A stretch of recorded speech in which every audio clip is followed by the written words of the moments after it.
introduction. Okay. Now, finally, what is our approach? By the way, is it too fast? It's okay. Should be okay. Samantha and Jivon, okay? Huh? If it's too fast, just stop me. Okay. Anytime you have a question, feel free to just interject and then let me know your question. Let's do regimentation. Okay. Anything you want to clarify, let's do it here. Okay. When we talk about our approach, there's a very big difference between your secondary school, your first 4 years, versus college. Number one, it is near impossible to revise, memorize everything in the school notes. Let's face it, there's simply too much materials being tossed in your direction.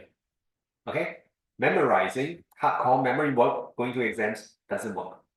Okay? Number one.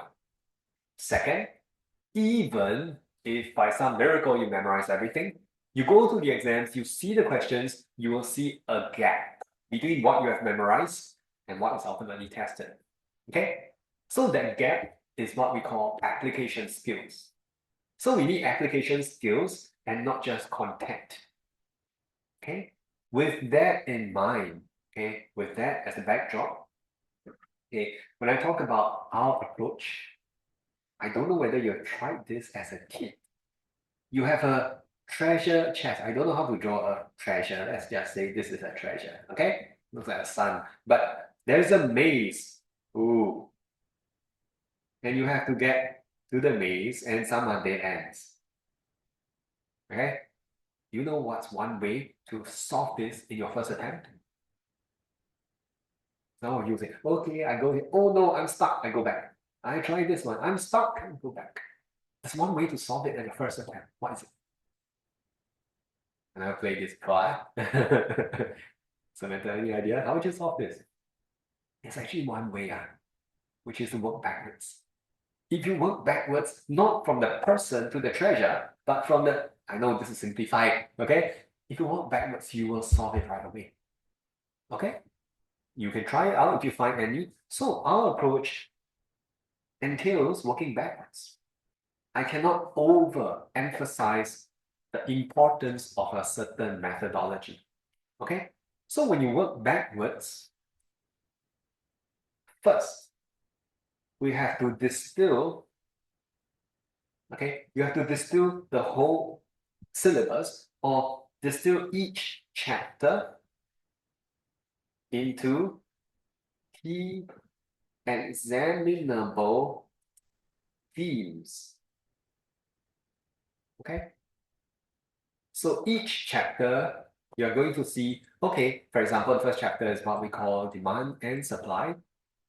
And we are going to say, okay, the first, or rather the second chapter, demand and supply, I'm going to tell you there are two key themes. The two key themes are commonly tested. Okay, they are often tested. And why is that the case? They are often tested because the questions, when tested, cover a big part of the syllabus. The examiners don't like to give you one question that's so specific to this part of the notes.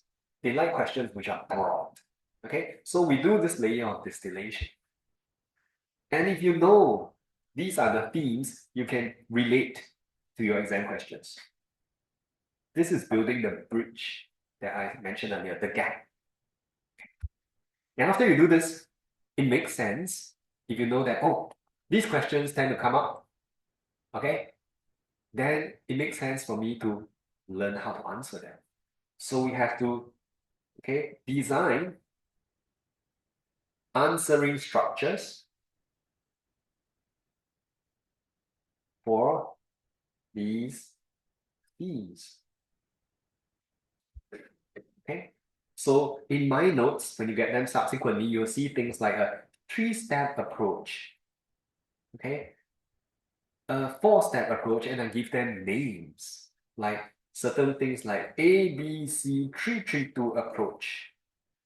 Okay, where ABC refers to the diagrams, 332 refers to the number of points. We try to make everything intuitive, foolproof.